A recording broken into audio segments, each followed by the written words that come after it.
everybody, thank you for coming. I want to introduce Joseph Wallace.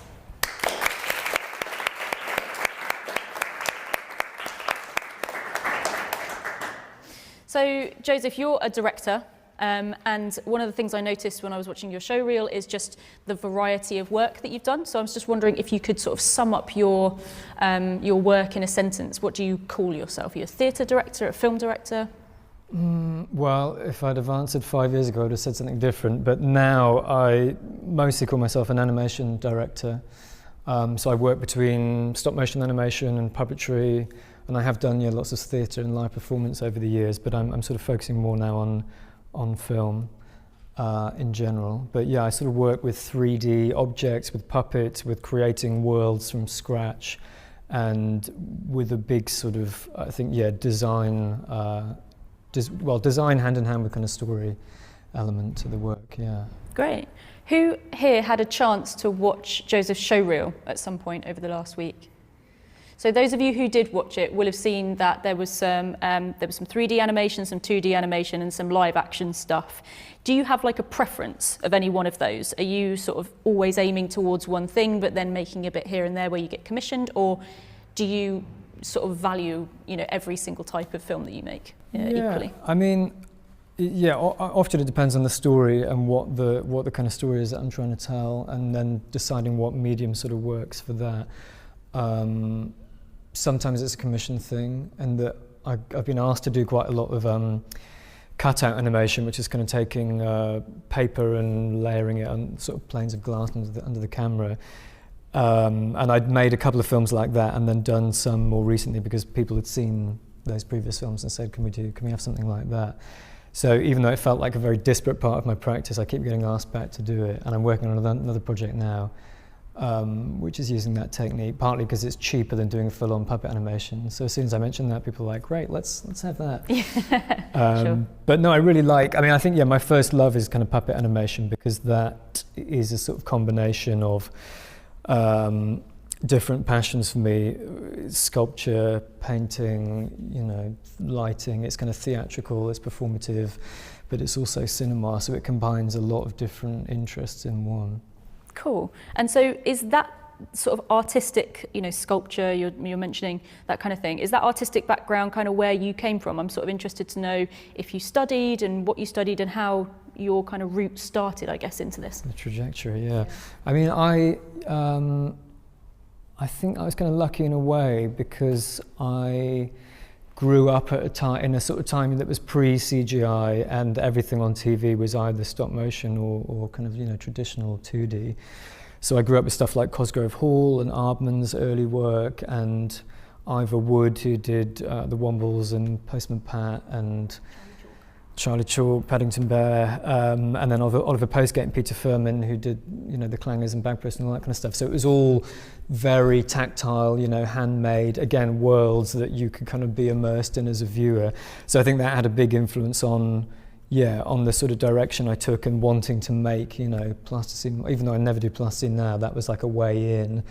And I didn't, as a kid, I couldn't really comprehend how 2D animation was done with, cells and things like that. It just seemed overcomplicated, but I could understand that you could have, a puppet and a camera, and you move the puppet and take a picture, move the puppet and take a picture. So that felt kind of accessible. And I studied animation at a film school which doesn't really exist anymore in Wales, that was out in the sort of Welsh countryside, and did that for 3 years. And I also did a course called Animation Sans Frontières, which was a sort of training course at 4 different schools in Europe that was more about like the art and business of animation. So that was sort of a combination of learning about pitching and scheduling and budgeting, but also how you refine narratives and how you can kind of collaborate and do international co-productions.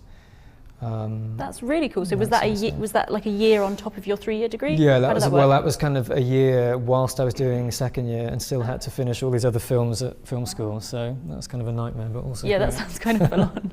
So for you guys might not have kind of necessarily recognised, I don't know, of all of the shows that you were just talking about, the people that kind of inspired you, who recognised any of those shows?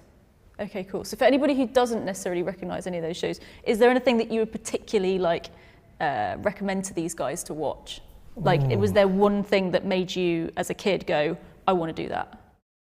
Well, yeah, probably. If I narrowed it down, that was probably the first Wallace and Gromit film. It was the early Aardman stuff. That was the stuff that really kind of turned me on to stop motion animation as a form, which I'm sure is the same for a lot of other kids, you know, growing up in the UK. It was like Wallace and Gromit and that sort of stuff was a big influence. And the work I make now is absolutely nothing like that at all. But that was kind of, yeah, a way in. Which in some ways was good, because it meant when I was quite young I was making very kind of crappy derivative Aardman style work, but had gotten over that at quite an early age, and by the time I went to film school I'd already made a couple of shorts and was exploring much more of a sort of artistic sculptural vein, which I think helped me find my own voice rather than it sort of being too much of an homage to something that already exists.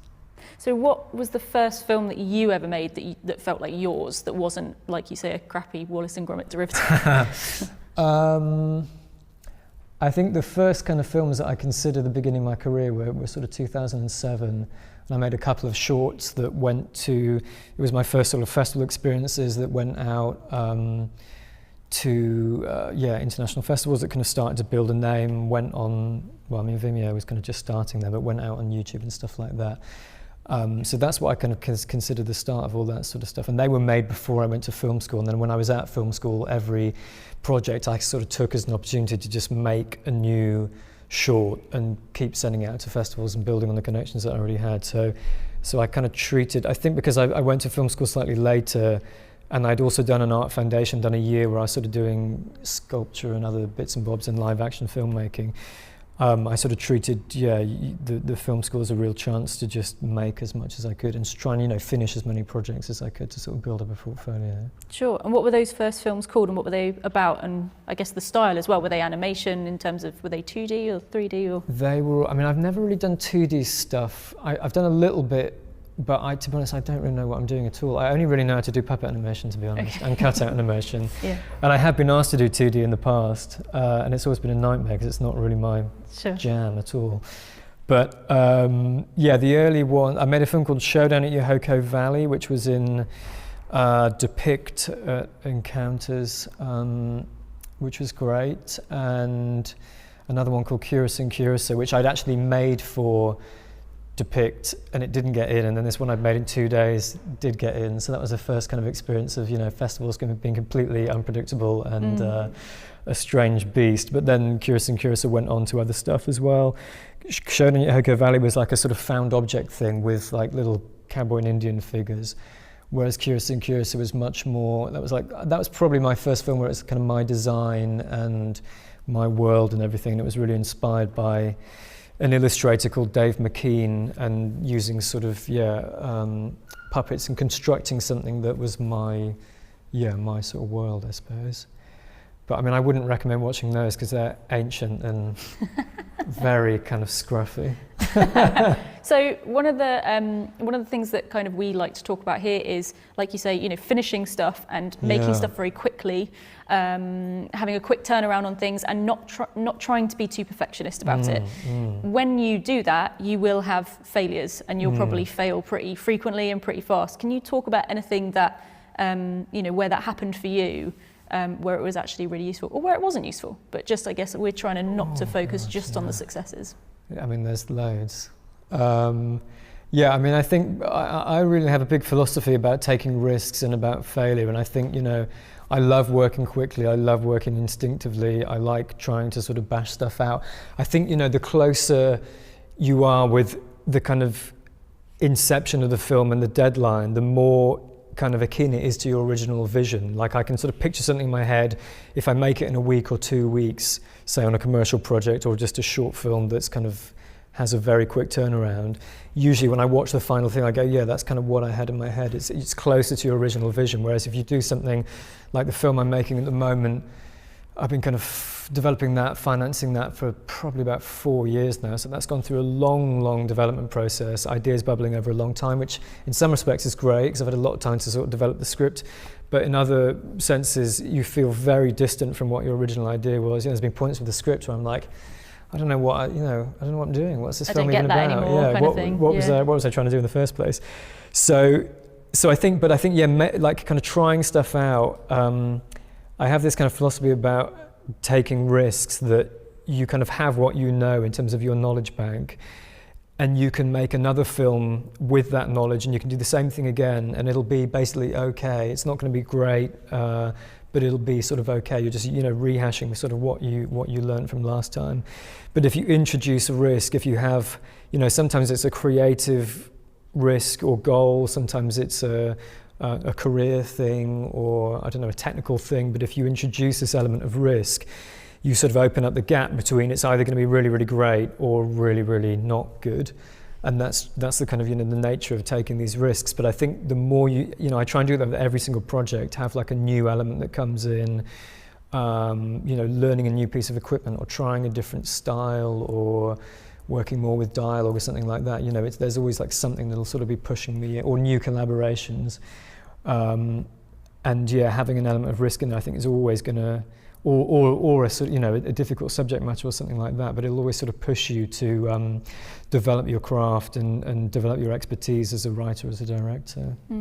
How much do you collaborate with other people, and how much do you kind of work alone? Because you have a studio in Bedminster, right? Yeah, that's and right, yeah. To what extent, when you come up with an idea, do you kind of develop it alone for a bit, or do you seek out people immediately? How does that work? Yeah, kind of a bit of both, I think. I mean, there's an image of the animator being, alone in a dark room for months and then doing their stuff, which is very true of some people, but I think it's also a very collaborative medium. And I think from doing theatre, for me, I really like being surrounded by the people and being able to sort of, collaborate with people and bounce ideas around and have different kinds of inputs. So with all the shorts I've made over the years, even if I've done the majority of the work myself, I've always had, at least one other person, like the composer, and the composer becomes the person that I'll share ideas with and, get music from, give sketches to.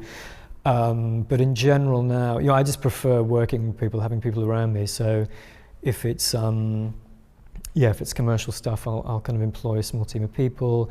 The short I'm doing at the moment, it's kind of fairly bare bones, but there'll be another animator working with me, composer, sound designer and stuff like that. So no, I really value collaboration a lot. I mean, I'm very sort of picky and specific as a director, to the point where I'm sure it's annoying for people, but I really like having people around and having people sort of take your your vision and your idea, especially when I'm designing stuff, taking that and sort of them turning it into a three-dimensional puppet or a three-dimensional set. It's a really exciting part of the process for me. Cool. Is there anybody who you have collaborated with sort of frequently, like again and again, or does it tend to be new people every time? No, there definitely are. I mean, there's a composer I work with called Kit Wilson, who scored most of my films, I think the majority of my films. And he's doing the new short as well. But then, I always try and work with new people and find new people. I've often done kind of my own sound design for shorts, and the new short I'm working with a sound designer in Germany. Well, fingers crossed anyway. I'm not sure if he's going to be able to do it for the money we've got. But so that's really exciting to be able to kind of, I think it's like with animation, you can do everything in a way. It's tabletop, it's intimate, and you kind of, I think you sort of have to learn to do everything in a way. And it's just different depending on what sort of education system you go through, but some universities really specialize you early on. But my kind of way of working has always been very holistic, to sort of get an understanding of everything.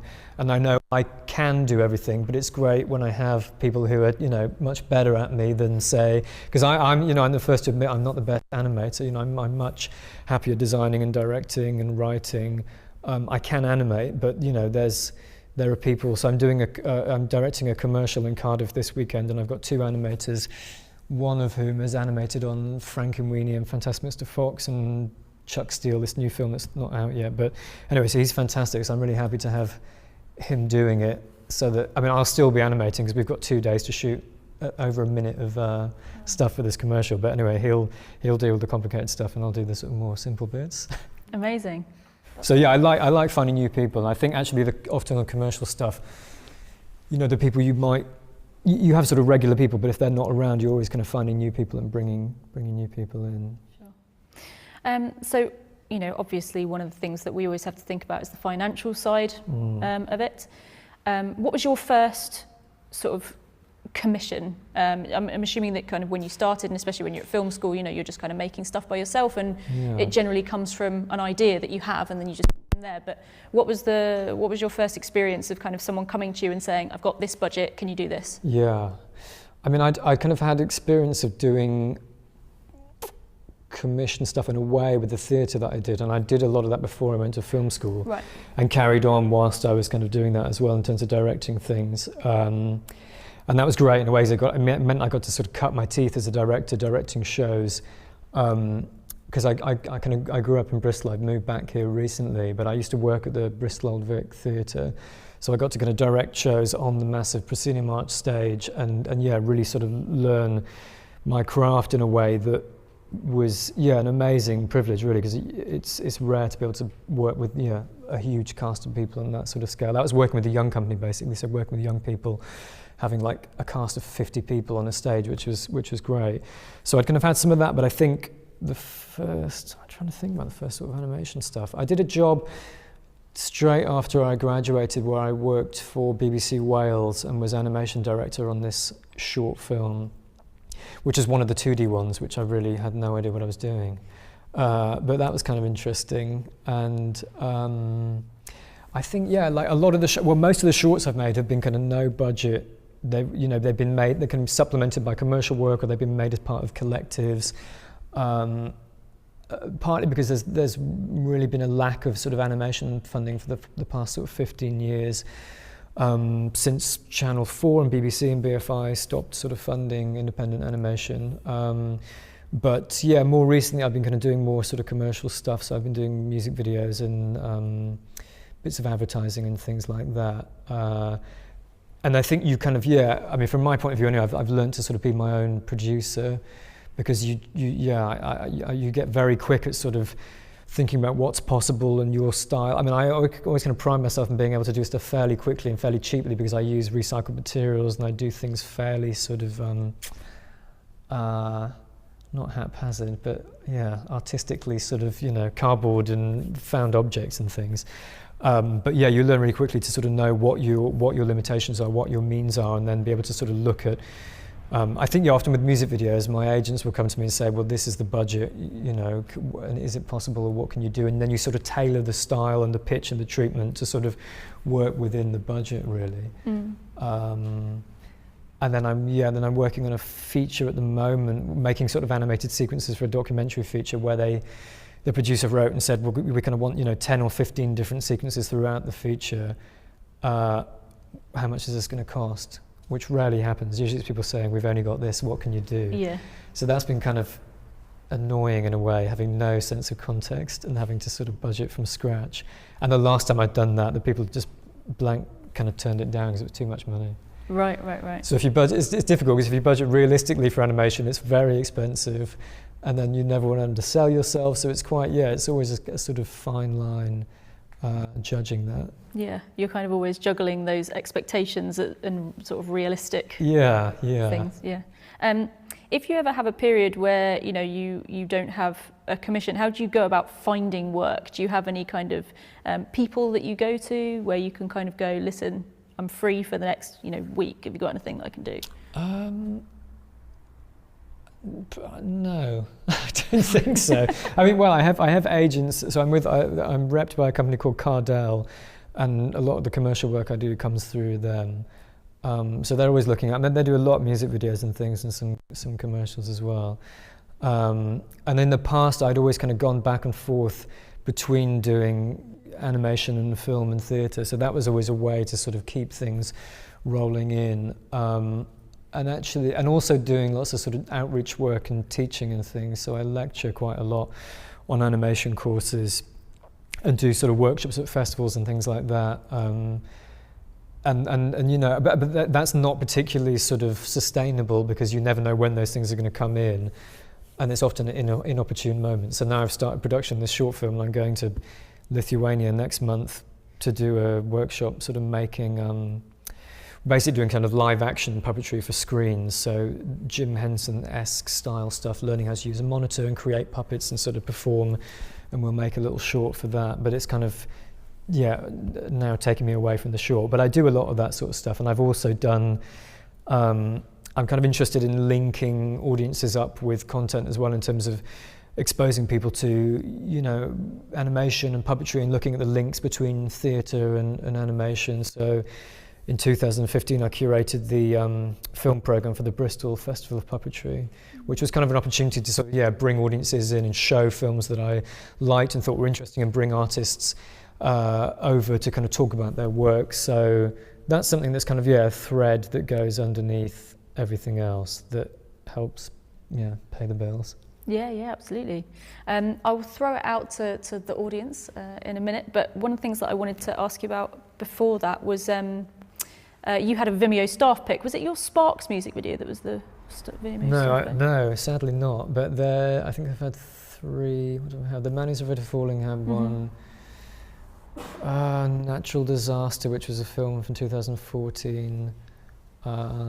Dear John, which is a video that I did with a friend of mine in Hungary, and then Chemicals, which was the latest music video, I think, last year. Yeah, and what's the process by which that happens? Did they approach you, you approach them, or do you get sort of nominated? Can you talk a bit about that process? Yeah, I'm thinking about actually doing a talk at some point at Watershed about festival strategy and online release, because I've kind of got to know some of the people at Vimeo over the years through that. I mean, actually so The Man Who's Afraid of Falling was my graduation film, and Vimeo was kind of in its sort of early days. When did I put it online? Oh no, maybe I put it online later, it was about 2013, but Vimeo is still sort of fairly early on, sort of riding that first wave of stuff with staff picks coming out, and which I was kind of really aware of. And I don't know how, but I hadn't met him, but I'd sort of spoken online with one of the curators then, Jason Sondy, who now runs Short of the Week. And I'd written to him, I think I'd written to him about it being selected for Short of the Week, and they didn't want it for that, but then he said, we're looking at it at Vimeo for a staff pick. So at that point, it was just like a weird mythical process that absolutely nothing, and it still kind of is in a way, even though I've met them now and heard them talk about it. But there's, oh God, I'm going to forget his name now, the other guy. Cut this bit out of the video. But one of the other guys who runs, who's one of the curators for Vimeo, he actually did a presentation at Encounters, I think a couple of years ago, and talked about his process for selecting them. And he's basically every day, he's got like 3 monitors in front of him, and he's got Twitter feeds open and Instagram and... Were you at that? Really? Right, yeah. And emails and obviously Vimeo and stuff. And there's various feeds by which they kind of find things, other sort of curators they like, directors' notes, sites that they sort of respect. And I think, I could talk about that for hours, but I've kind of developed over the years sort of ways of thinking about getting things out. It's all about, kind of preparation and having it sort of featured in certain places, getting a certain amount of views, trying to get as many people to kind of share it and watch it as possible. And then once you've had a staff pick, you sort of get like a weird secret email, and you can write to them and say, I've got something new. Obviously it doesn't like guarantee that they're going to like it, but it's sort of getting stuff under their nose directly, in that they will see that they'll see sort of alumni stuff coming through. But I don't know, it's kind of a strange, unknown thing, similar to festivals in a way. Sure, yeah. I know that recently Short of the Week, has anybody used or watched stuff on Short of the Week? It's like a short film website online, and they curate sort of really, high quality short film content. And they had a thing recently, they sort of came out with their Be Everywhere All at Once. Yes. And that kind of thing. Can you talk about that, or is that completely top secret? Well, actually, last night I was at Watershed. The BFI Network did a event with Liz Harkman, who is a programmer with Locarno and Tribeca and a few other places. And she used to run Encounters, yeah, exactly, yeah. And I'd met her originally. She ran Animated Exeter in Devon when I'd had Curious, in fact, one of my first films had kind of screened there. So she was doing this thing last night where it was kind of like a round table where she was kind of talking about festival distribution and strategy. And I was kind of curious to go along to see whether I'd been doing it all wrong over the years, and whether I was kind of on doing things right. And that was really interesting, really kind of confirming. But she talked a lot about that article. So this Short of the Week article is kind of talking about festivals and saying that actually, the festival model, this thing of having a film, going to festivals and kind of getting out there, winning prizes and things, is a sort of outdated, not to be completely dismissed, but it's an outdated model. And actually they were saying you should, I don't know, say you get into Cannes or you get into one of the A-list festivals, Venice or Locarno or Berlin or whatever, kind of ride that wave, and then when people are like desperate to see the film, put it online, because festivals are much more now sort of having, I think Sundance, you can be online, you can be on Vimeo or YouTube, so that the sort of premiere policies are changing. It's becoming much more sort of liberal in terms of how they accept films. So their kind of argument was, just really ride the wave of winning a prize or getting big press at a festival and kind of getting your film out there so everyone can see it. And then continue sending it to festivals that don't have a sort of very strict sort of world premiere policy. So it's interesting, and I think I've kind of been thinking about it quite a lot for this new short, because I've kind of developed, strategy is a strong word, but I've developed sort of ways of getting films out over the years. But for this film, I'm working with a company called Delaval in Manchester, and we're also doing a co-production with a company called Animation People in Prague in Czech Republic. So there's sort of more people to be involved in the sort of distribution side of it, and it's also a question as to whether you pay for a distribution company. And there's lots of live action ones. There's like we were talking about them all last night, but I forgot all the names. But anyway, there's lots of sort of animation specific ones as well that you can sort of get them out to, and you're paying like maybe $1,000 or $2,000 sort of minimum fee, which covers sort of festival submissions and things like that. And their time to get it out there, and they'll have relationships with programmers and stuff. So, and often they'll write to festivals in advance and say, would you be interested in this? Is it worth us paying the screening fee and submitting it? But then also your film's being submitted along with 15 other films or something. So sometimes people say it's better to just be an individual filmmaker, and it's more of a personal relationship. So. Sure. Making that connection straightforward firsthand. Yeah, and I think actually the more festivals you submit to, go to as many as you can. It's expensive sometimes, but I think actually with Ryanair flights and everything like that, the more you go to, if you go there, talk to the programmers, thank them for selecting your film, have a drink with them, and actually these relationships sort of pay off, because then when you have new work, you can write to them directly and say, you screened me in 2016. Here's my new, would you be interested to look at my new short, that sort of thing. So I think all of that sort of helps build your sort of, international profile, really. Can you tell us any more about your new short that you're making with Delaval, like what the actual story is? And I've been working on it for a long time, and it was actually a sort of response to the refugee crisis. So I think my work sort of increasingly over the last few years has become more and more sort of politically sort of motivated. So it's a poetic response to the refugee crisis about a small coastal town who find a refugee basically kind of within their village, and they basically sort of can't deal with her presence, and they go into this sort of xenophobic sort of fury.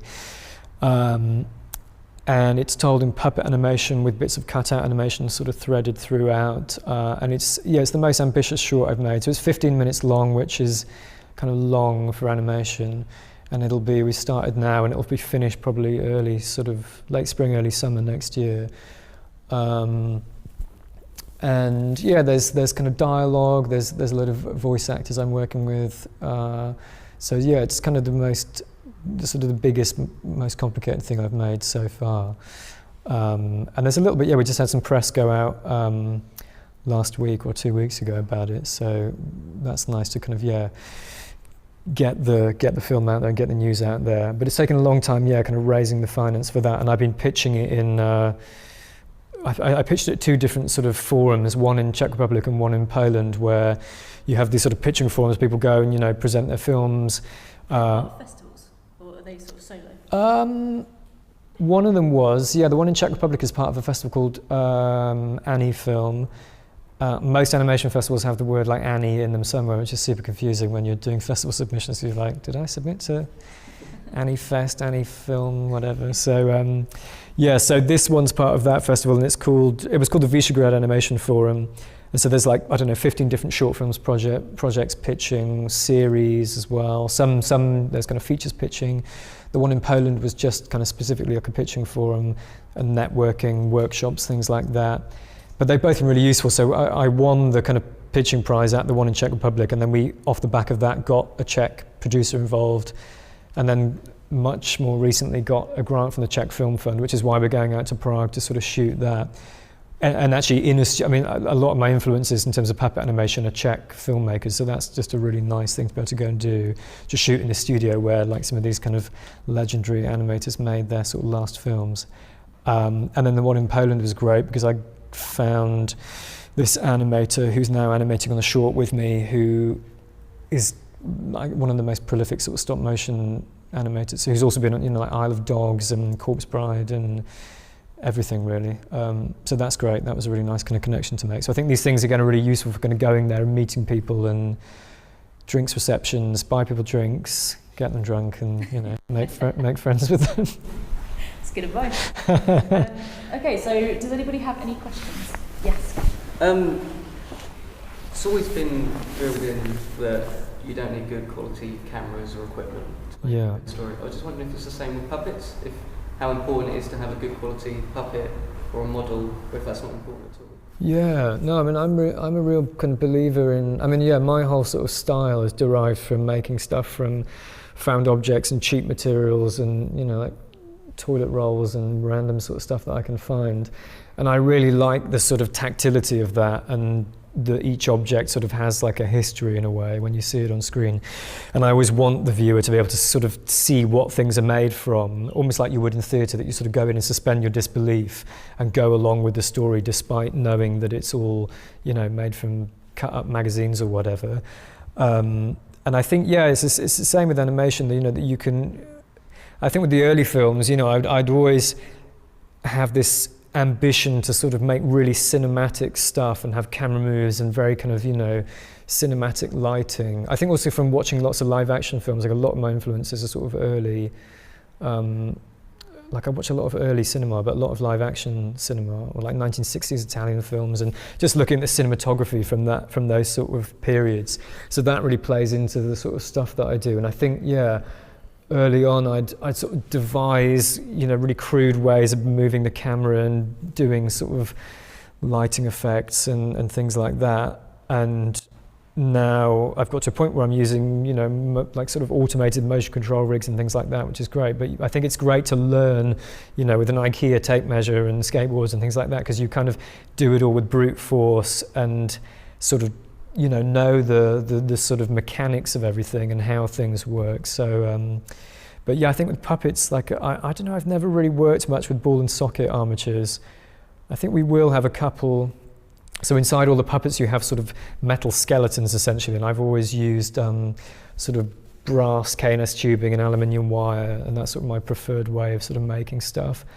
But for longer things like series and feature films, you sort of have ball and socket armatures, which are sort of steel, more sort of mechanical engineered things, but they cost a lot more. So I'm always trying to do things on, as little money as possible. Partly because, the less you spend, or if I can make everything out of recycled Amazon packaging, then the more I can pay collaborators and have for other projects. So. Do you think also, and this is, I guess, like fairly contentious, but I think it's following on from what you were saying, like, do you think that having a sort of much simpler, more DIY approach forces you to get better at narrative as well and telling stories, because you don't have the kind of jazz of, oh well, I've got this amazing new piece of kit. You've just got to focus on how can I make the best story with this tiny amount of whatever I've got. Absolutely. And I think there's a few things around that, because I think my kind of ambition has always been to take very humble materials and elevate them into a cinematic realm through the camera work and the storytelling and the lighting and everything and the performance. And I think stories are a really big thing for me, from doing theatre, from working with actors, and from kind of watching a lot of films. There's lots of animation, which I have a great respect for, but it's kind of fairly loose on the narrative front. And I've always been really interested in having, very strong design language, really interesting worlds and visual stuff. But really, you know, packing a punch and telling a story. And I think I've been kind of pushing that as I go through the work. So I think, yeah, it always comes from story for me. And I think that with model making, there's a sort of curse which I call doll's house syndrome, where you have model makers who create beautiful doll's houses, basically, where every single wall has got tiny pictures and, you know, sideboards with cactuses on and everything. And actually, when you come to do the shot, you know, you're filming one corner, and actually, you know, you can make it out of cardboard and have a window and shine a light through it, and you don't really need much else, you know. So I'm a big fan of lensing up, of basically having the camera kind of set up, having some rough lighting, and building sets in front of the camera to kind of see almost, you know, how you essentialize things, how little you need to make stuff read. And obviously, it's nice when you've got more time, you've got more money, you can kind of jazz things up and make things more intricate. But I think, yeah, having that kind of discipline about economy and really thinking, what does the story need? You know, what's the kind of minimum mise-en-scène? What's the kind of essentialized movement, or, you know, that can kind of convey the emotion? I think that's a really good way of working. You just used the phrase design language. Would you say that and mise-en-scène are kind of the same sort of thing? Can you talk about what you mean by that? Because I feel like I instinctively, because I have never done animation, but as a filmmaker or director, I feel like I know what you mean, but I've never actually heard that phrase before. I'd like to kind of hear you talk about it. Yeah, I mean, design language I probably link more to like an aesthetic in general, because I think with animation you're building the world from the ground up. You know, with live action, if we've got cameras filming here, we're kind of, you know, it's documentary. Or, you know, if we're going to do a live action film, we're going to, you know, a sort of narrative piece or a fiction piece, we can stylize things, and you have directors like Wes Anderson, Tim Burton, Peter Greenaway, who will kind of, you know, Julie Taymor, who'll sort of push the costumes and the sets and skew things and use strange lenses to sort of heighten the world in a way. And you can build crazy set, you know, and actually that's why I'm always interested in early cinema, because you have, you know, German expressionist stuff, the Cabinet of Dr. Caligari, it's almost like very theatrical kind of designed look. So, but with animation, you know, you have that immediately, you have to build everything in stop motion anyway. So how you build things, the design language, the aesthetic, whether you're drawing on, I don't know, live action influences or graphic art or children's book illustrations or painting, whatever it is, and how that feeds in, that kind of creates the visual style in a way. And I think within that you have a sense of kind of mise-en-scène in terms of colorings and sort of art department and what props you put in and how. But I often tend to think about mise-en-scène more as how you can communicate, sort of story elements and personality through set decoration and stuff like that. But I think for me that's one of the most exciting things about animation, is that you really can sort of create the world, and also the sort of textures you use on screen can speak of everything, can speak of the narrative. So if you've got a little delicate old lady character who's feeling frail, you know, she can be made from paper or something literally fragile. I think what your audience is going to feel the tactility of the objects and the materiality that you've kind of got on screen. So I think it's really interesting when you get into that sort of design debate, thinking about what materials you're using, that not everything has to be made from plasticine or latex or silicone or whatever. And actually I don't tend to use those materials because they don't really have any sort of inherent interesting qualities. You know, I like using stuff that has a history or has a texture, fabric and wood and found objects, because it's just more interesting to me. It's more kind of sculptural, I suppose. Sure. Other questions? Dan? When you're making your models for the animation, do you use recycled material, or do you like limit yourself, or do you go out and buy things that you think will be custom? Mix of stuff. I mean, I always, when I'm just wandering around on the street or going for a walk somewhere, I'll just pick up random stuff all the time. So I have drawers and boxes full of, I don't know, bits of car parts that I found on the side of the road or driftwood and things like that, so that I have a sort of range of stuff in the studio that I can just pick through and sort of have a vocabulary of objects that are interesting to play with. But then inevitably with each project you're sort of buying things in, I don't know, wood, screws and things like that, and bits of, especially for the armatures, buying sort of aluminium wire to create the armatures and K&S, So it tends to be those kind of things that I'll buy in, but I try and use, like I have a massive stash of just random bits of wood and cardboard in my studio as well, so that set building, I use cardboard a lot in that because I just like, I like the sort of feel of that. And I think for me, paint has always been a way of like uniting everything. So the puppets are painted, the sets are painted, the sort of backgrounds, the psyches are painted, and that's a way, it's almost like taking, I don't know, Cézanne and sort of having that sort of painterly aesthetic over the whole thing. And I like that as a way to sort of, unite everything in a way within the three-dimensional realm. Other questions? How do you sustain your motivation over 4 years in one project? Yeah, that's a good question. Well, this film, I don't know, I felt, it came from, I think I was still, so I was living in France when I first started working on it. So I was kind of in the Mediterranean. I was living in the bottom of France, running a film collective, and reading everything about the sort of displacement of people from Syria, North Africa, and doing a lot of research about that. So it came from something really sort of emotional. And sometimes stories come, almost fully formed, that I feel, that still develop over time, but they're sort of more complete. Whereas this was really a jigsaw puzzle in terms of sort of finding the narrative from, there were certain images that I had in my head, certain like narrative things that I wanted to work with, and then the emotional kind of heart of the story about xenophobia, and a general sort of rise of nationalist politics and how sort of terrifying that was. So there's kind of a personal sort of thing. So I think that's kind of kept me going in a way, although it's frustrating. I wish I could have made it 2 years ago, really. It's annoying that it's taken so long to make, but I think a lot of the themes are still really kind of prevalent, even if they're not being reported about as much in the press right now. So that was a bit, I think, the personal connection really helped me kind of stay motivated. And I've been doing other things kind of along the way, other, commercial projects and bits and bobs. And just kept sort of playing away with it. But there's definitely been, I think you always in projects have these sort of points where you come up against a brick wall. And we have sort of support from the BFI, and I had a long script development process with them. And we actually went through sort of 3 different executive producers just because people were randomly leaving their jobs whilst we were going through development. So that was kind of there was a point there where I was kind of banging my head up against the wall, like I was saying earlier, kind of going through having so much different feedback and getting to a point with the script where you're sort of not sure, what the original intention was, and you have to sort of strip everything back and really return to what the heart of the film is, what the message of the film is, to sort of re-establish your personal connection to it. I think, if you ever get lost, that's kind of the way to attack it in a way, is thinking about, what do I want to say, and what was that initial emotional impulse in a way, how are you connected to it, not just as an artist, as a filmmaker, but also as a person. John. When you have a really good day, like you feel good about it.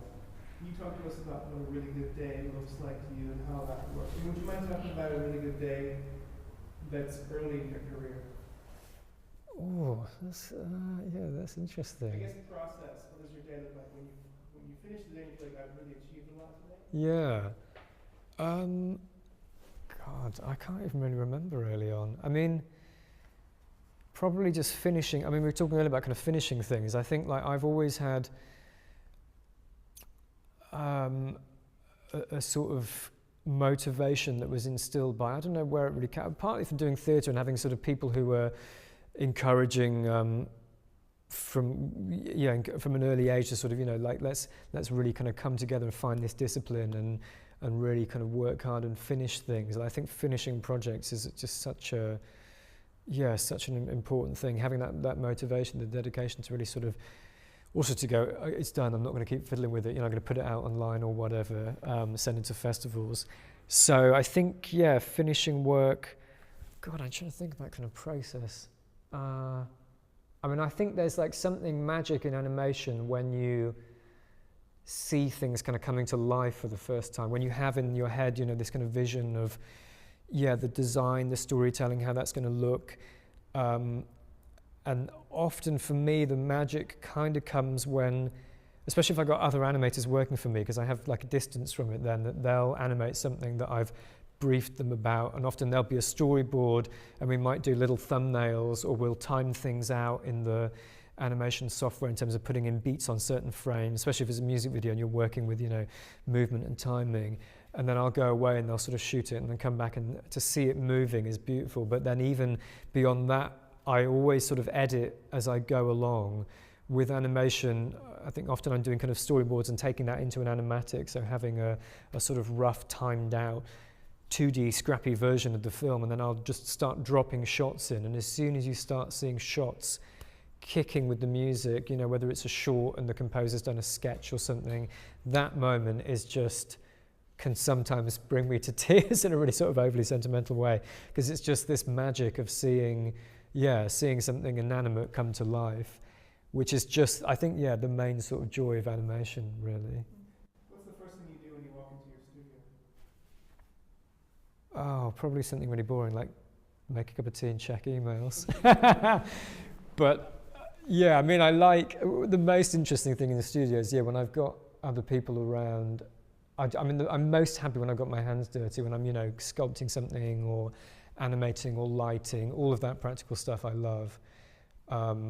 But I mean, unfortunately, especially when I'm kind of, producing things as well and managing stuff, that's like, not a rare occasion, but it doesn't happen all the time, basically.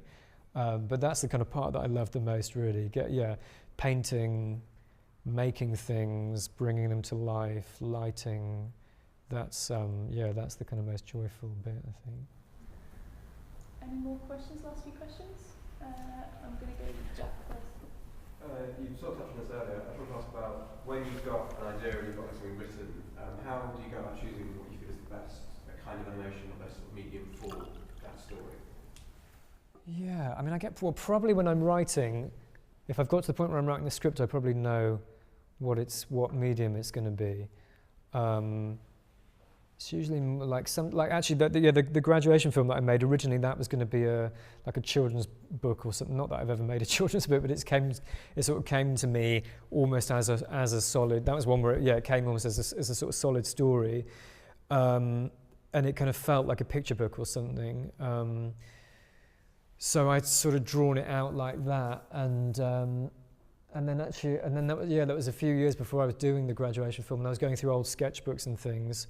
Actually, that's one bit of advice I can do, is whenever you have ideas, just write everything down. So keep, whether it's sketchbooks or voice notes on your phone, or typey notes, just write everything down, because you think you'll remember and then you don't, So, and I sort of also, like, if I'm I don't really do it much anymore because I'm better at sleeping habits, but as younger I used to sort of wake up in the night after a dream or something and force myself to turn the light on and write this thing down so that I'd remember it, because you think you remember and you wake up in the morning and you don't. But having a sketchbook or something and writing ideas down, if you're on the bus or in the shower or whatever, or you overhear a bit of dialogue or something, write it down. And also make a note of why it felt interesting, why it felt exciting. I heard this dialogue on the bus. Could be something for a film, I don't know, Woody Allen style, blah, blah, blah, comedy, this, that, and the other. Just whatever, what the inspiration is around that as well, where it might go, or what you're kind of envisaging with it, why it excites you at that point. Because often you can revisit that and you'll sort of remember, you can re-grasp the excitement through that kind of sub-note. Completely forgot what I was talking about. But anyway, so usually when I'm writing, I know what the medium's going to be. And sometimes when commission stuff comes in, like if a brief comes in for a commercial piece, like actually I'm doing a shoot in Cardiff this weekend, directing a commercial, which is insanely, they basically asked me to do it last week, and we're delivering it on Wednesday next week. And we've got like 2 days to shoot over the weekend, so it's just an insane turnaround. But for that, they had sort of certain ideas, and I was like, well, we could do this with object animation. This would be a quick way to kind of shoot it. We don't have to make puppets and things like that. There's an art department who's sourcing objects and things. So that's kind of something where it was like this, you're responding to a brief and stuff. But I think, also now I'm kind of thinking about what's next after this short film, and I'm wanting to do more. I've made sort of a few live action films over the years that they've been fairly sort of simple. I've never really sent them much to festivals, but I want to start thinking about combining live action, drawing on, the work I've done with actors in the theatre and then kind of mixing that with animation stuff. So I'm kind of working on a script at the moment. So that's almost the other way around, where it's like, right, this is going to be the technique. How do I, create a story that sort of facilitates those mediums in a way? So that's kind of reverse engineered. That'll just be, just thinking about kind of stories at the moment whilst I'm doing this short. All right, one last question from you. When you're in your pre-production stage, how many times do you go back to the drawing board and like redesign characters and their imagery, or do you fix it on the design and go, yeah, that works? Because obviously a lot of animation is showing, not telling. Yeah. Because if you want to express emotions, you go, oh, that's going to be amazing. Oh, now I've got to make them like a replica of that, but an angry side and a happy side. Yeah. I mean, I think there's definitely points when you kind of rework things, but it tends to be fairly organic in terms of as I'm going along. Unless it's a bigger short where I've got more time, then I will, redesign. I don't do it so much. I used to do it more, when I was starting out. I kind of do like very different designs and redesign stuff, which I don't tend to do much anymore. But and also in this, when I'm using kind of found objects, I don't, they sort of dictate the sort of what it's going to look like in the sculptural elements. So there's only a certain amount you can design. But often with commercial stuff, you're reworking things more. Like on the advert we're doing now, there's a lot, because it's broadcast and there's TV has certain regs. There'll be like the sort of agency or whatever you're working with, and then the client, and this whole pipeline chain of people signing things off, and that's often a bit of a nightmare, especially for animation, because it's just, once you've done it, it's a real pain to have to reshoot because it takes ages. So you're trying to kind of sign things off and suggest ideas, and people go, oh no, we can't do that, or we can't do this for copyright reasons, and blah blah blah. So you're kind of, I think with commercial stuff you're often kind of jumping through hoops and reworking things more, whereas for the shorts and things, it's just like a gradual rolling of kind of developing ideas. And like sometimes for the Sparks music video, we kind of got to a point where I'd made the two main puppets, and then I had two other animators working for me on that. And I got to a point where it's like, actually, we're going to run out of stuff to shoot with just these two puppets, so we had to replicate them. I mean, that's happened on a few projects. So you have to then kind of take these one-time sculpted heads that you've made in about 2 hours, and then it takes me like a day or 2 days to re-sculpt them so they're exactly the same. But things like that, you're sort of, just kind of doing as you go along, I suppose, and kind of refining things to be the best they can be during the process. Who's the commercial for this weekend? It's for, can I say? I guess I can say, I don't know. Well, it's probably, maybe I shouldn't say. Actually, I don't know. Well, we'll try and look for it on TV. Yeah, it'll be on. That looks like Joseph's stuff. Yeah. But otherwise, we'll look forward to seeing your film when it comes out next spring. Great. Thank you so much. Really appreciate it. Thanks so much.